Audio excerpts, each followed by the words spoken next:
Hello and welcome back to the Shutter Sports Refresh. I'm your host Finn Well, bringing you all of the most important sports news in the last week. Let's get things started with quite the uneventful Super Bowl match.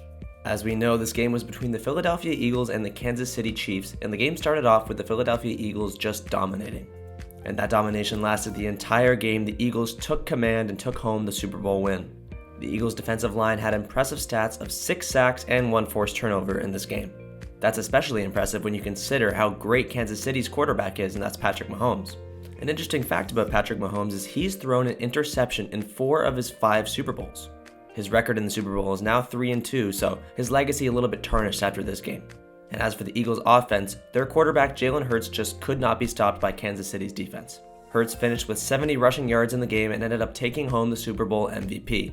Congratulations to the Philadelphia Eagles for their Super Bowl win, and that'll do it for our NFL coverage this year.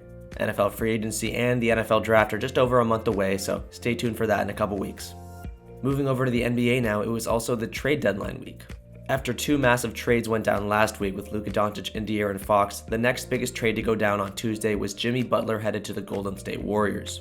Butler had been asking out of the Miami Heat organization for a long time, so it's good to finally see him with a new team. He joins the legendary Steph Curry.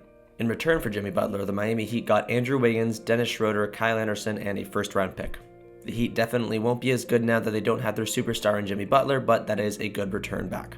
As Butler joins Curry on the Warriors are currently out of the playoffs, so will be looking to climb back up in the standings now with a new team. Another important trade was the number 1 seed in the league, Cleveland Cavaliers, getting a small forward in DeAndre Hunter. In return, the Cavaliers gave up a couple of bench pieces in Caris LeVert and Georges Niang. This is an important trade for the Cavaliers as they've been looking for a small forward for a long time now, and with this small forward, they can look to really push for the championship.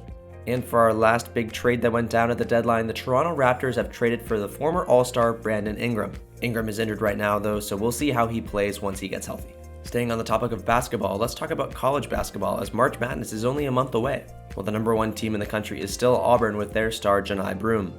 But second ranked in the country is Duke with the young star Cooper Flagg.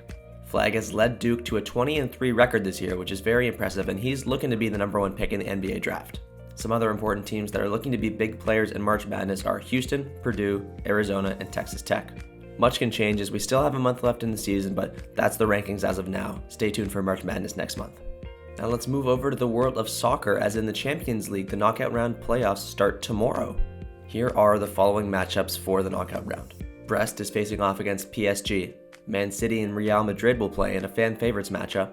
Juventus is playing PSV. Dortmund will play the Portuguese team Sporting CP. Club Brugge will be taking on Atalanta. Feyenoord will be playing AC Milan. Bayern Munich is taking on Celtic. And Monaco is playing Benfica. These games finish up on the 19th, but definitely check back in next week and we'll let you know how the games have been going so far. Now let's do a quick update on the top of the standings and the normal 5 soccer leagues around Europe. In the Premier League, Liverpool is still on top, followed closely by Nottingham Forest and Arsenal. In La Liga, it's a close one at the top as Real Madrid, Atletico Madrid, and Barcelona are all within 2 points of each other. In Serie A, Napoli, Inter, and Atalanta are the clear top 3 teams.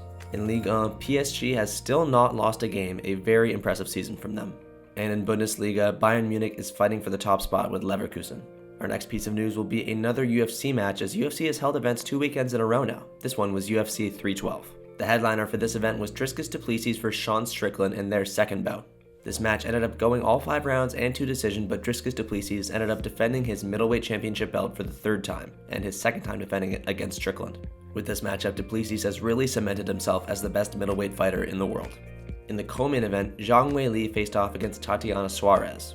This one also went 5 rounds, but it wasn't even close as Weili finished the match with 5 times the amount of strikes as Suarez.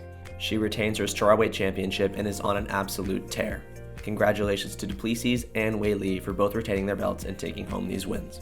In hockey, the Four Nations Cup starts off on Wednesday as Canada, Sweden, Finland, and the USA are facing off with the best players in the world. There will be some round-robin games to start, and the top 2 will face off in the championship on February 20th. Canada, being the hockey country, is favored in this Four Nations Cup, but they may be without Sidney Crosby, so that could definitely hurt their chances.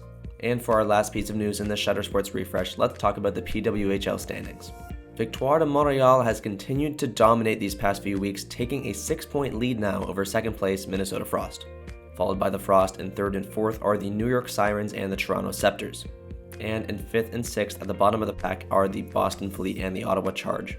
And with that news done, that will be the end of this week's Shutter Sports Refresh. I've been your host, Finn Noel, and I hope I could help you learn something today and that you had a good time watching. You can check me out on social media right down here. Same thing with Shutter Sports Media and the writer for this episode, Lucky Roberts. Thanks for watching.